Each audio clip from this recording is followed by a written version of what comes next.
Quelles sont tes racines et tes fondations? Mes racines, alors ben, ma famille évidemment, hein, parce que l'éducation pour moi c'est la base de tout. Donc mes racines c'est le premier cercle, c'est-à-dire les parents et en l'occurrence, enfin les frères et sœurs, en l'occurrence mon frère. C'est ce qui te construit, c'est ce qui m'a permis de devenir celle que je suis après, parce que quand les fondations sont là, pour moi c'est ça, c'est les trois premiers là, et c'est ce qui te permet de te construire et de grandir par la suite. Mm. Qu'est-ce que tu peux nous dire de tes parents? Ben, qui sont décédés, voilà, donc là on a trouvé plus drôle.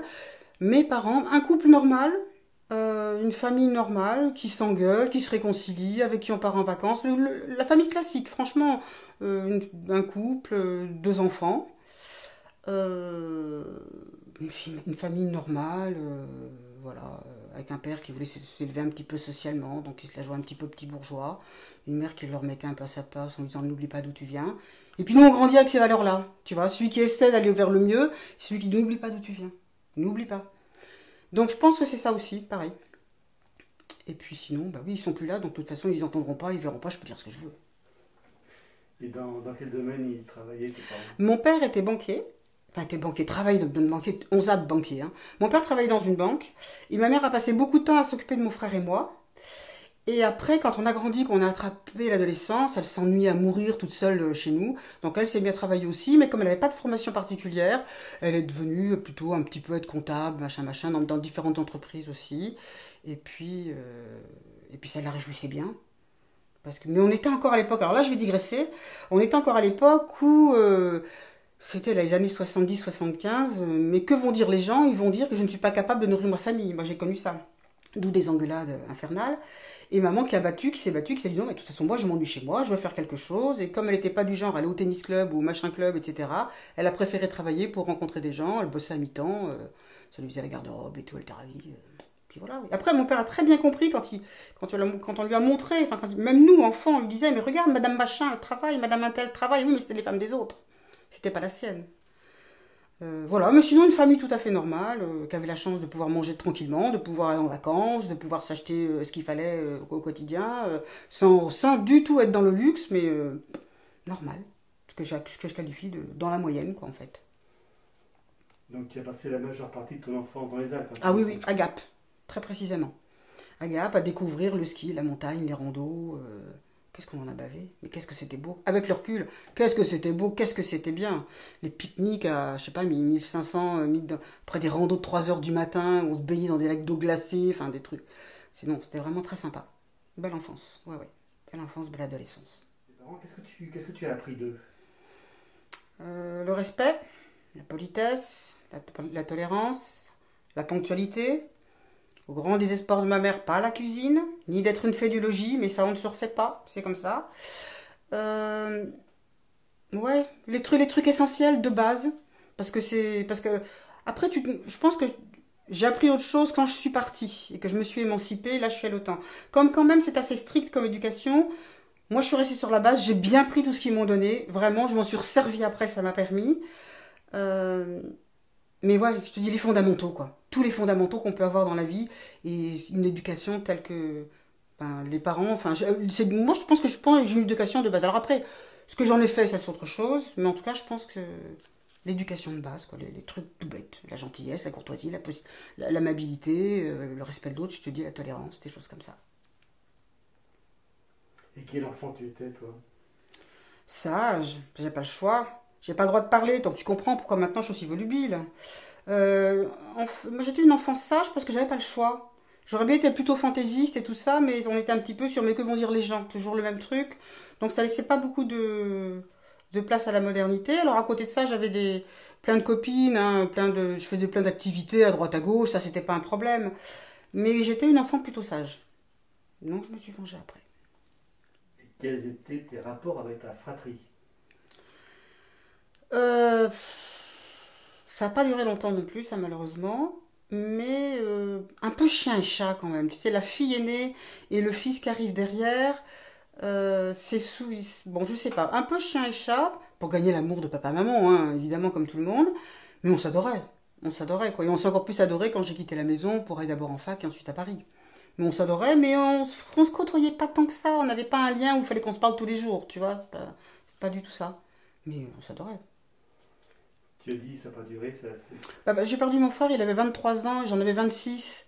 Donc, si tu veux, tant que j'ai eu 18 ans jusqu'à mon bac chez mes parents, on a vécu ensemble. Et là, donc, on avait une vraie, comme des adolescents, voilà. Et puis après, donc en fac, on s'est un petit peu perdu parce que moi, je revenais que le week-end. Et je suis partie à Paris et 3 ans après, elle est décédée. Donc, du coup, c'est pas eu, tu vois, on n'a pas eu une vie d'adulte ensemble, ni même de retrouvailles d'adultes pour des vacances, etc. ensemble. Donc, c'était bref, quoi. 23 ans, c'est court. Donc, du coup, voilà, pour moi ça s'arrête presque à mes 18 ans, puisqu'après on s'est vu, puis lui il avait pris de l'âge, il avait grandi aussi, donc les week-ends je venais, on se croisait, on se voyait pas, on n'avait pas ces relations que peuvent avoir des frères et des sœurs comme on peut avoir dans toutes les familles, quoi, en fait. Ça. Et est-ce que tu peux nous dire les causes de son décès? Oui, accident de voiture, c'est lui qui conduisait, il s'est pris un platane. On n'a jamais su si c'était pas endormi, s'il était en train de changer, à l'époque c'était des cassettes, la musique dans la voiture, s'il cherchait une cigarette, s'il s'était ébloui par quelqu'un, si le soleil l'a ébloui, personne ne l'a su, mes parents n'ont pas souhaité faire d'enquête après parce qu'ils n'avaient pas envie de remuer le couteau dans la plaie trop longtemps, d'autant plus qu'il n'y avait pas de témoins, il n'y avait rien, quoi, tu vois. Et donc ça servait à quoi d'aller creuser des trucs quand c'est vide, voilà. Donc voilà, il est décédé de ça, et puis ça a été le début d'une nouvelle vie, quoi, parce que comme tu peux le deviner, tout l'amour que mes parents avaient pour mon frère m'est retombé dessus. Alors j'irais presque pas dire que pour leur malheur mais pour mon bonheur, j'étais à 800 km, ce qui fait que je l'avais au quotidien, mais par téléphone, et cette pression, je la subissais, mais pas comme si j'avais habité à 300 mètres de chez eux, par exemple, où là, j'imagine que ça aurait été un truc qui m'aurait été beaucoup plus difficile à supporter, quoi, en fait. T'as beau dire, quand tu es au téléphone, c'est pas pareil. Puis à l'époque, il n'y avait pas les portables, donc il fallait que tu sois rentré du boulot pour qu'on te parle, hein. Donc il y avait une soupape aussi, quand même, par rapport à aujourd'hui, qui était quand même bien différente, quoi. Quel était le prénom de ton frère et que peux-tu nous dire de ton frère? Mon frère s'appelait François, et ce que je peux dire de lui, pas grand-chose, c'est pas grand-chose. C'était un militant dans les mouvements de la paix, c'était un type qui se battait, un type, ouais, c'est un type qui se battait pour que tout le monde ait les mêmes droits. Il était à la limite communiste, mais le communisme du moins, enfin, il est décédé en 86, donc tu vois, à ces époques-là, ces grands mouvements qui s'étaient rassemblés après l'élection de Mitterrand, ils faisaient partie de tous ces grands mouvements, touche pas à mon pote, machin, tout ça. C'est ce qui pourrait, je pense, se décrire le plus avec le goût de la fête, mais ça c'est familial, hein, donc rien de spécial. Et puis il était animateur aussi dans une petite radio locale. Voilà, c'est ce que je retiens de lui. Garçon d'une extrême gentillesse. Il se mettait quelque part, t'avais un faisceau de filles qui se mettaient autour de lui parce qu'apparemment il avait des yeux magnifiques, mais quand c'est ton frère, toi tu t'en rends pas compte, ça reste ton frère, le petit emmerdeur qui t'a piqué le machin truc du matin, quoi, tu vois. Mais c'est non, c'est un type, je pense que c'était un type formidable, mais bon, ben voilà, on s'est pas connu à une période adulte où on aurait vraiment pu enrichir notre relation et faire plein de trucs ensemble, voilà, c'est surtout ça, quoi. Ouais. Quand tu étais enfant, quels étaient tes rêves? Je voulais être hôtesse de l'air. Et alors ça, c'est vachement surprenant. Dans les années 70, vouloir être hôtesse de l'air, personne ne voulait l'être, tu penses bien. Non. Ouais, si, je voulais être hôtesse de l'air. Mais il n'y avait pas que ça. Je voulais être... je voulais être sur les planches. Je voulais faire du théâtre. Je voulais rayonner là. Je voulais rayonner. Ouais, c'était ça mes rêves, en fait. C'était ça mes rêves. Parce que je voyais à la télé ces pièces de théâtre, je trouvais ça génial. Les gens faisaient les cons sur une scène et les autres ils applaudissaient. Oh, j'ai dit qu'est-ce que c'est bien ce truc-là. Bon, après, plus tard, j'en ai fait les frais différemment. J'ai vu que c'était pas si facile que ça. Mais c'était ça mes rêves. Hôtesse de l'air et comédienne. Les deux totalement compatibles en même temps, on est bien d'accord. Non, mais c'était ça. Des rêves de môme de cette époque-là, quoi, en fait. Hein, ouais. Et pourquoi tu dis que après, ça c'est par rapport aux comédiennes, alors il se trouve que j'ai suivi des cours, j'ai fait des cours de théâtre, énormément, mais il se trouve que l'accident de mon frère est arrivé à un moment où j'aurais pu commencer à faire des choses, et à ce moment-là, j'avais tellement de trucs sur moi que j'arrivais plus à me lâcher. J'avais plus le lâcher prise, je pouvais pas me foutre à poil, comme on se fout à poil quand on fait du théâtre, où on s'oublie complètement soi pour rentrer dans l'autre. Là, c'était pas possible, j'avais trop une chape de plomb sur moi. Et c'est ce qui fait que j'aurais eu une carrière qui de toute façon n'aurait pas été brillante parce que je n'étais pas très bonne. Mais en même temps, c'est pas très grave parce que je suis partie de l'autre côté et j'ai fait des trucs de régisseur. Je sais pas si on dit régisseuse, et en même temps je m'en fous un peu, ça c'est pas mon combat. Mais donc je suis passée de l'autre côté et je me suis régalée à travailler avec des régisseurs et à présenter les spectacles et à les organiser et à les mettre non pas en scène mais à toujours être là, il te manque ci, il te manque quoi, il te machin, être un petit peu la petite main qui faisait tout partout. Et moi je me suis régalée à faire ça après et finalement c'était peut-être pas plus mal. Est-ce que tu peux nous raconter un souvenir particulier de ton enfance qui t'aurait marqué? Eh bien alors on va en revenir au théâtre. Au toute petite, on habitait donc encore dans le Berry. Mes parents étaient à 50 km de chez les grands-parents, chez qui il fallait manger tous les dimanches, pour éviter la guerre. Et donc, on restait chez mes grands-parents toute la journée, et jusqu'à ce qu'il y ait une émission qui s'appelait Au théâtre ce soir. Donc ça ne nous rajeunit pas. Mais on regardait cette émission-là et après on partait. Et je crois que c'est cette émission-là où il y avait que des pièces de boulevard, que des machins, on rigolait, les parents, les machins. Et c'était nous. Et même ces pièces de théâtre étaient autorisées aux enfants. Il n'y avait pas d'interdit par rapport au vocabulaire, par rapport aux situations, etc. Les portes qui claquent, on coupe, on la refait. Les portes qui claquent, les amants dans le placard et tout ça. Tout le monde rigolait à ça. Et après nous on partait, il faisait nuit, on rentrait. Et là j'avais encore dans les yeux... Et tous ces gens qui faisaient rire les autres, et puis c'était à Paris, la ville des Lumières. Là-bas, on pouvait faire ça, là où j'étais, on ne pouvait pas le faire, donc c'était magique. Ça, c'est un souvenir, c'est clair que ça m'a marqué. Ouais. Tu avais quel âge? J'avais 6 ans. C'était juste avant qu'on parte. Ça a dû arriver bien avant, mais c'est un souvenir, c'était juste avant qu'on parte à Gap. Et pourquoi vous êtes parti à Gap, du coup? Alors là, voilà, c'est encore un truc intéressant. Enfin, c'est intéressant, je sais pas. Mon père n'était pas du tout un 68ard, donc pendant mes 68, il a travaillé comme un fou, vraiment il a bossé. Donc résultat, on lui a promis une promotion qu'il a eue, et on lui a proposé de quitter la région et d'aller ailleurs, parce qu'il n'était pas très bien vu du coup par ses collègues, hein, vu qu'il avait bossé, qu'il a été monté en grade. Donc du coup, il a eu une proposition pour quitter la région et aller dans les Hautes-Alpes. Il a accepté et on est partis tous les quatre dans une région qu'on ne connaissait pas.